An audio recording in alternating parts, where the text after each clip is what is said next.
ओम श्री हरि नारायण। ओम नमो भगवते वासुदेवाय। नमस्कार दोस्तों, आप सभी का स्वागत है भाग्योदय ज्योतिष केंद्र के इस वीडियो में। अब जो आज के अपने इस वीडियो में मैं आपको एक ऐसे शख्सियत के बारे में बताने जा रहा हूँ, या उस एक शख्सियत के बारे में बात करने जा रहा हूँ जो कि आज के समय में विश्व का सबसे ज़्यादा परिचित और सबसे ज़्यादा विख्यात व्यक्ति है। साथियों, आज मैं बात करने वाला हूं हमारे प्रधानमंत्री नरेंद्र दामोदर दास मोदी जी के बारे में। साथियों, जो ये कुंडली आप सामने लगी हुई है, ये उन्हीं की कुंडली है और इस कुंडली में आज मैं कोशिश करूँगा जानने के लिए कि उनका आने वाला वर्ष कैसा होने वाला है और आज वो जिस स्थिति में हैं वो इस स्थिति में कैसे पहुँचे, क्या कारण थे, किन ग्रहों ने उनका साथ दिया और किस प्रकार से उन्होंने अपनी मेहनत के बल पे आज जिस जगह पे पहुँचे हैं वहाँ पहुँचे हैं। साथियों, वीडियो को लंबा ना करते हुए हम लोग बात करते हैं नरेंद्र दामोदर दास मोदी जी के कुंडली के बारे में। साथियों, अगर मैं इस चार्ट की बात करूं, इस कुंडली की बात करूं, तो यह मेरे को जो मुझे डिटेल्स मिली हुई हैं वह मैंने नेट पर सर्च किया है और जो काफ़ी हद तक उनकी कुंडली से मिलता जुलता है उसी को ही मैंने यहाँ पर लगाया है। हो सकता है कि ये कुंडली उतनी ज़्यादा करेक्ट ना हो, लेकिन काफ़ी हद तक करेक्ट होने के चांसेस मुझे लगते हैं, क्योंकि उनकी ज़िंदगी में जो अभी तक घटनाएं घटी हैं उन घटनाओं के आधार पर मैं इस कुंडली को काफ़ी हद तक सही मानता हूँ। साथियों, उनका लग्न है वृश्चिक राशि का। साथियों, आपने मेरी बहुत सारी वीडियोज़ में जो मैंने पहले वीडियो बनाए हैं आपने में देखा ही होगा कि मैंने हर एक राशि के बारे में आपको एक एक वीडियो में बड़े आराम से अच्छे से समझाने की कोशिश की है कि किस राशि का क्या गुण होता है और उसमें क्या क्या अच्छाइयाँ क्या क्या बुराइयाँ होती हैं। अगर हम बात करें वृश्चिक राशि के लिए, जो कि हमारे प्रधानमंत्री जी का लग्न है, तो उसकी सबसे बड़ी खासियत ये होती है कि ये व्यक्ति, इन लोगों के बारे में कुछ भी आपके प्रेडिक्शन करना बहुत आसान नहीं होता, क्योंकि यह एक बहुत छुपा हुआ, इनका जीवन बहुत छुपा हुआ होता है। ये लोग अपने मन की बातों को किसी को जल्दी बताते नहीं हैं और ये लोग एकांत प्रिय ज़्यादा होते हैं। जैसा कि ये राशि वृश्चिक राशि है, वृश्चिक राशि में सबसे खासियत ये होती है कि वो छुप के रहते हैं। जैसे कि हम जानते हैं कि वृश्चिक राशि का जो चिन्ह होता है वो एक बिच्छू का होता है। तो आपने कभी ध्यान दिया होगा, अगर आपने कभी बिच्छू देखा है तो वो कोशिश करता है एकांत में रहने के लिए, वो किसी को फालतू परेशान नहीं करता, लेकिन हाँ, जो से कोई छेड़ता है तो वो किसी को छोड़ता भी नहीं है। वो हमेशा ही उग्र स्वभाव का नहीं है, वो शांत स्वभाव का है। वो अपने आप से मतलब रखता है और अपने कामों को अच्छे से करने की कोशिश करता है, जैसा उसका जीवन है उसको व्यतीत करता है। लेकिन अगर उसे कोई फालतू में परेशान करता है या कोई उसे परेशानी देता है तो उसे वो छोड़ता भी नहीं है। इनके बारे में ये बात जो है काफ़ी हद तक सही है। आज तक लगभग 7 साल से हम लोग भी मोदी जी को देखते हैं, जानते हैं। वो किसी को जल्दी छेड़ते नहीं हैं, वो अपने काम से मतलब रखते हैं। लेकिन हाँ, जब किसी के बारे में बात करनी होती है तो कहाँ कहाँ से बातें ढूंढ के लाते हैं। जैसे आपने देखा होगा कई बार वो राहुल गांधी के बारे में या फिर जो अपने विपक्षी हैं उनके बारे में ऐसी सी बातें बोलते हैं, शायद उनको भी पता नहीं होती कि हाँ, ये मैं ही हूँ जिसके बारे में बात हो रही है। वो अगले व्यक्ति की कमियों को या अच्छाइयों को किस प्रकार से अपना फायदे के लिए यूज कर सकते हैं, वो शायद इस राशि वालों को, या अगर हम बात करें प्रधानमंत्री जी के बारे में तो उनको बखूबी आता है।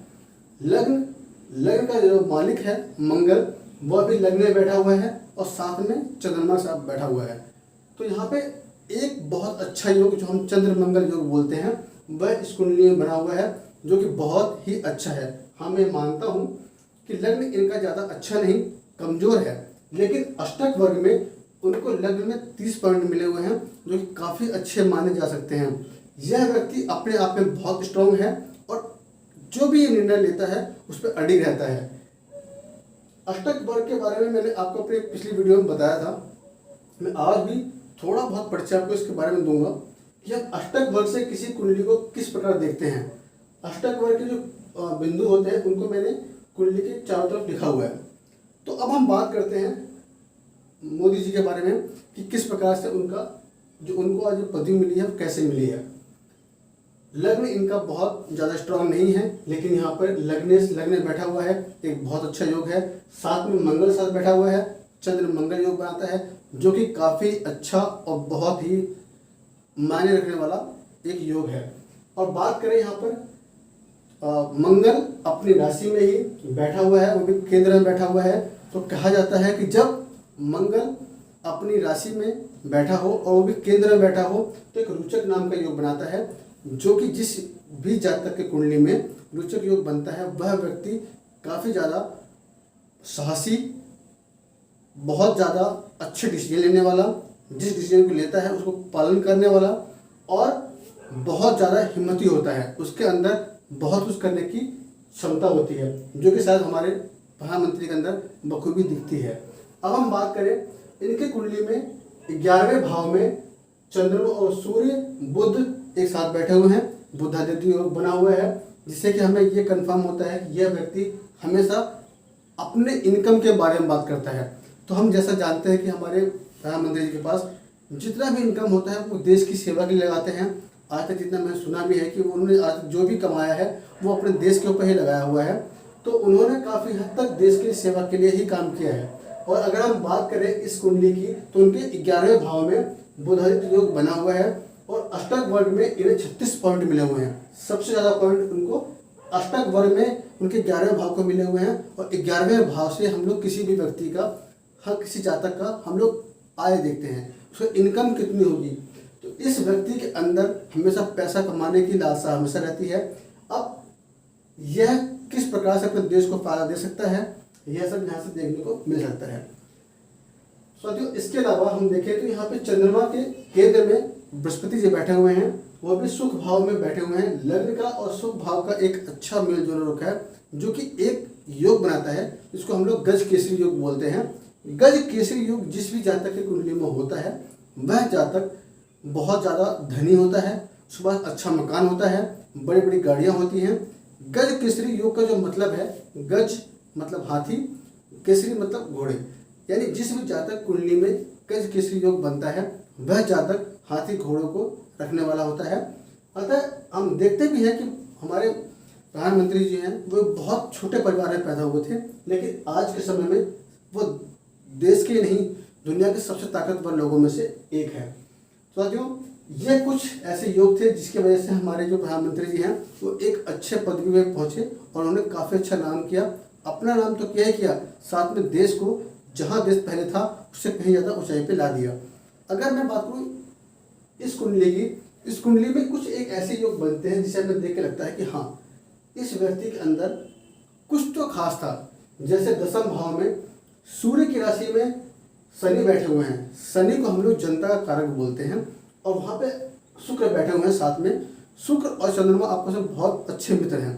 तो साथियों, इससे परिणाम क्या निकलता है, ये जो बात बोलते हैं या जो कार्य करते हैं वो जनता की भलाई के लिए होता है, जनता के वेलविश के लिए होता है और जनता इनकी बात को सुन करके मानती भी है। साथियों, आप ये देखिए, कोई व्यक्ति ये बोले कि आपको 5 मिनट के लिए अपना लाइट बंद करना है, थाली बजानी है, और देश के सारे लोग 135 करोड़ जनता में से 135 करोड़ जनता उनकी बात सुनने को तैयार होती है, उनकी बात करने को तैयार होती है, क्योंकि उन्हें पता है यह व्यक्ति जो बोलता है वो करता है, और जो करता है वो सबको समझ में आता है कि हमारे बेनिफिट के लिए है, फायदे के लिए है।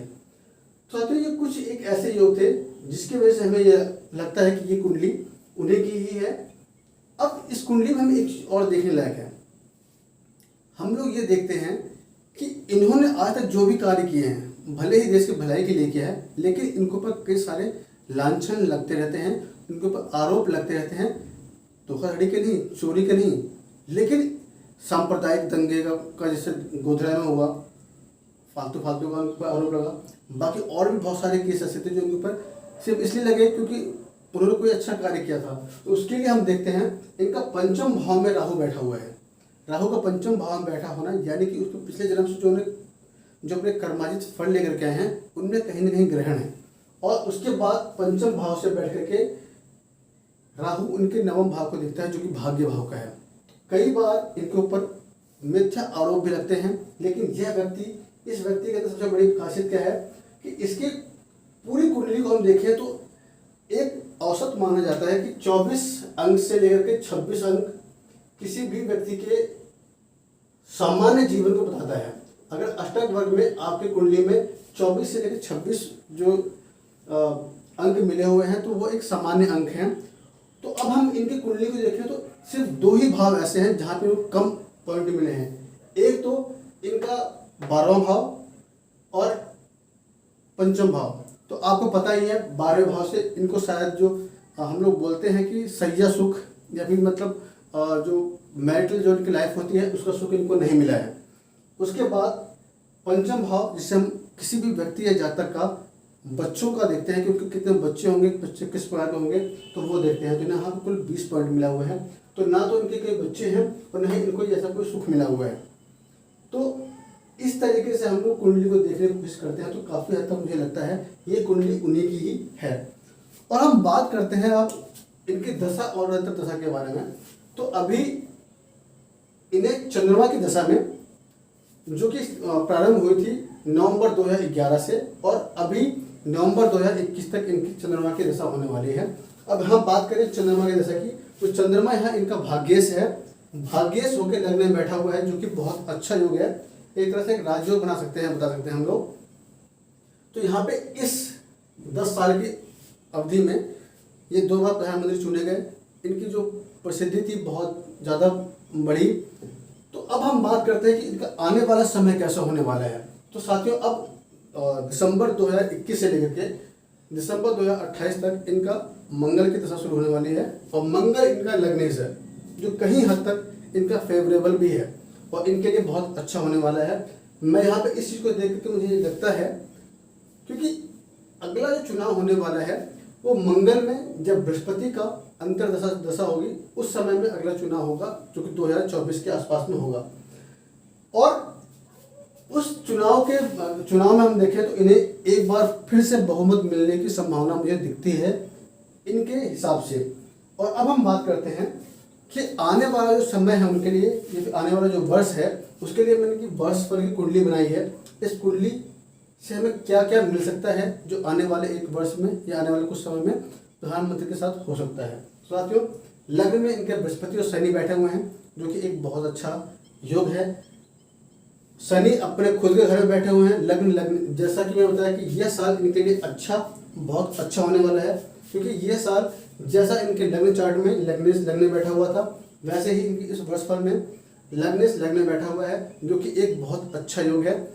इस वर्ष में मुझे ये अंदाजा है कि प्रधानमंत्री मोदी भारत को एक अच्छी ऊंचाई पर ले जाने में सक्षम होंगे और जो पिछले 2 साल में जो भारत का नुकसान हुआ है उसमें कहीं हद तक उसकी भरपाई वो करने में सक्षम होंगे। साथियों इस कुंडली में लेकिन एक चीज़ थोड़ी सी मुझे जो चिंता का दिखाई देती है कि यह साल उनका स्वास्थ्य से संबंधित कुछ समस्या लेकर आने वाला है। और अब हम बात करें तो अभी 2022 में मार्च के आसपास मई के आसपास मई 2022 से लेकर के मई 2023 के बीच में इनमें मंगल में राहु की दशा चलेगी जो कि राहु की दशा इनके लिए अच्छी ज़्यादा नहीं होने वाली है। इस दशा में मैं अगर बोलूँ तो इनकी माता को मृत्यु तुल्य कष्ट मिलने के चांसेस हैं अगर भगवान सब सही करें। अदरवाइज इनके सर से माता का छाया उठने के प्रबल योग इस समय बन रहे हैं। तो मेरा इनको अगर मेरी वीडियो को देख रहा है जो उन्हें सलाह दे सकता है तो इस समय उन्हें अपनी माँ का ध्यान रखना चाहिए और इन्हें अपना खुद का भी ध्यान रखना चाहिए क्योंकि यह साल अगला जो आने वाला 2022 के बाद का समय जो होगा वो इनके लिए इतना फेवरेबल नहीं रहेगा। वह एक वर्ष इनके लिए थोड़ा दुखदायी हो सकता है। साथियों ये मेरी छोटी सी एनालाइज इनके बारे में थी और बाकी यह सिर्फ मैंने आज जो बातें की हैं वो इनकी इस वर्ष आने वाले वर्ष के लिए है और बाकी कभी एक वीडियो बना करके मैं कोशिश करूंगा कि आपको इनका पूरे कुंडली को अच्छे से भाव वाइज मैं हर चीज़ बता सकूँ कि किस प्रकार से इनके कुंडली में या इनके इस जीवन में जो घटनाएं घटी उसको कैसे हम यहाँ देख सकते हैं। तो साथियों मेरा छोटा सा प्रयास था अपने प्रधानमंत्री मोदी जी के लिए उनका वर्ष बताने का। मुझे उम्मीद है कि आप लोगों को पसंद आएगा और कोशिश करूँगा मैं ऐसी ही वीडियोस बनाता रहूँ और आप लोगों को ऐसी वीडियो दे सकूँ ताकि आप लोगों को भी ज़्यादा समझ में आए कि हम लोग किस तरह से कुंडली देखते हैं और किस तरह कुंडली की बाकी चीज़ों को हम लोग समझने की कोशिश करते हैं। और बाकी आप लोगों को कोई प्रश्न हो तो ज़रूर लिखिएगा और अगर आपको मेरे वीडियो पसंद आता है तो प्लीज़ इसे आप लाइक कीजिएगा, शेयर कीजिए बाकी लोगों के साथ, सब्सक्राइब कीजिए बहुत बहुत धन्यवाद आपका।